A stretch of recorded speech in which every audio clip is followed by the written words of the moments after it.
Online तैयारी, offline जैसा अनुभव कपिल सेठ के मार्गदर्शन में करें आरएएस, पीएसआई, ईओ, आरओ और अन्य भर्ती परीक्षाओं की तैयारी बूस्टर एकेडमी के साथ। अभी डाउनलोड करें बूस्टर एकेडमी ऐप। राजस्थान कर्मचारी चयन बोर्ड की ओर से 3,951 पदों पर कंप्यूटर अनुदेशक भर्ती की विज्ञप्ति जारी की गई, लेकिन इस विज्ञप्ति में सामान्य वर्ग, ईडब्ल्यूएस, एमबीसी और ओबीसी वर्ग के पदों का ऐसा वर्गीकरण किया गया है कि यदि ये अभ्यर्थी 100 में से 100 अंक भी लाते हैं तो भी भर्ती का हिस्सा नहीं बन पाएगी। जी हां, पदों के वर्गीकरण के हिसाब से कुछ वर्गों के पद तो माइनस में जा रहे हैं तो कुछ वर्गों के पद बिल्कुल ना के बराबर आ रहे हैं। ऐसे में इस भर्ती की विज्ञप्ति जारी होते ही विवाद खड़ा हुआ।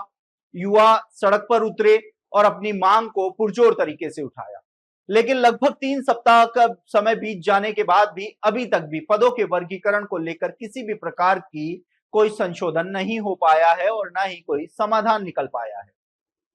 अभ्यर्थियों द्वारा लगातार मंत्रियों, विधायकों, अधिकारियों के चक्कर लगाए जा रहे हैं।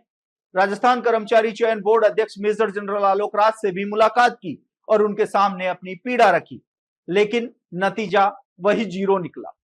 तो वहीं कंप्यूटर अनुदेशक भर्ती के अभ्यर्थियों ने अब 2 मांग उठाई है। इन अभ्यर्थियों की पहली मांग है कि कंप्यूटर अनुदेशक भर्ती की परीक्षा का आयोजन तब तक नहीं होना चाहिए जब तक शिक्षा विभाग में स्टाफिंग पैटर्न लागू नहीं हो जाता। आपको बता दें कि स्टाफिंग पैटर्न लागू होने के बाद लगभग 3,500 पद और सृजित होंगे और इन पदों को इस भर्ती में शामिल करने की पूरी संभावना नजर आएगी। लेकिन 22 और 23 अगस्त को प्रस्तावित कंप्यूटर अनुदेशक भर्ती यदि समय पर पूरी होती है तो ऐसे में युवाओं को एक बड़ा नुकसान हो सकता है।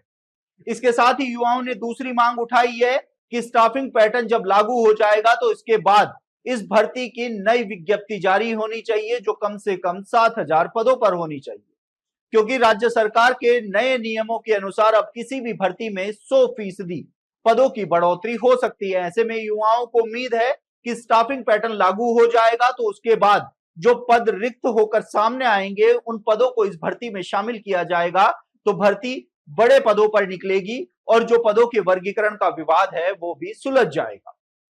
युवा अपनी मांग को लेकर शिक्षा मंत्री मदन दिलावर और कानून मंत्री जोगाराम पटेल के पास पहुंचे, लेकिन आपको बता दें कि जब युवाओं ने शिक्षा मंत्री मदन दिलावर के सामने अपनी मांग रखी तो शिक्षा मंत्री ने विभाग से वार्ता करने की बात कही।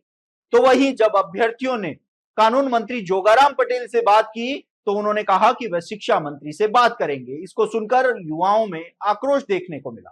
युवाओं ने आरोप लगाया है कि विभाग और शिक्षा मंत्री एक दूसरे पर सिर्फ बात को टाल रहे हैं, युवाओं की उनको किसी भी प्रकार की कोई परवाह नहीं।